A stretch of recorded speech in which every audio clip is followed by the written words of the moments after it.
देखी बात तो समय के हाँ जब माई पार्वती स्नान करे जात हली तेगो माया रूपी बालक दरवाजा पर खड़ा कर दहली। कहली कि हे बालक केहू के अंदर आवे मत दीहा। वही समय वहां आके भगवान शिव अंदर जाए के जीत कर दहनी। बालक रुकलस, लड़ाई भइल, भगवान शिव त्रिशूल से ओकर गर्दन काट देनी। ई देख के माई पार्वती गुस्सा हो गईली। कहली कि बालक के जिंदा करे के पड़ी रहुआ। त हाथी के सूंड वो बालक में लागल। वही समय बालक पूछलस कि माई ई के है। पार्वती जी जवाब देता रही। देखी का कहता रही।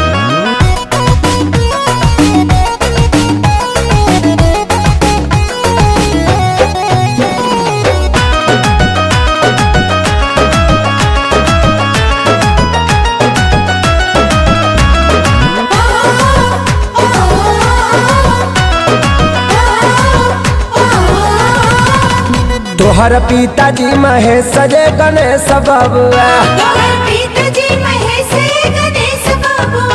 गलती से लगल हाथी के फेस बबुआ। तोहर पिताजी महेश सजे गणेश बबुआ।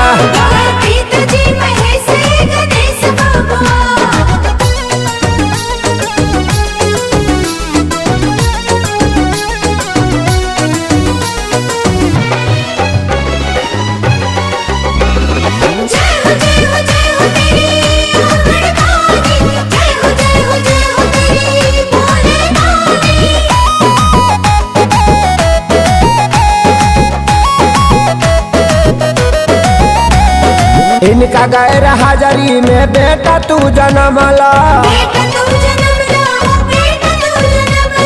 चिन्हला ना जनला लड़ाई तू ठनला। आरे करी हजानीन से दवे सबबुआ। तोहरा पिताजी महेश सजे गणेश बबुआ। गलती से लगल हाथी के फेस बबुआ। तोहरा पिताजी महेश सजे गणेश बबुआ।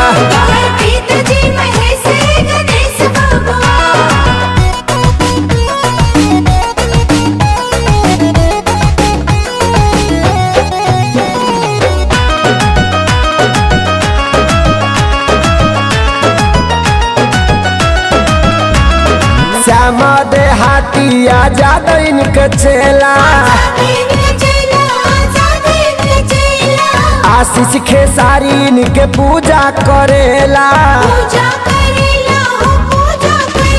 सब लेला इनके से उपदेश बबुआ।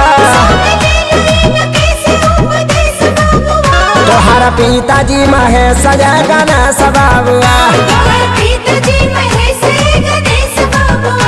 गलती से लगल हाथी के फेस बबुआ। तोहरा पिताजी महेश सजे गणेश बबुआ।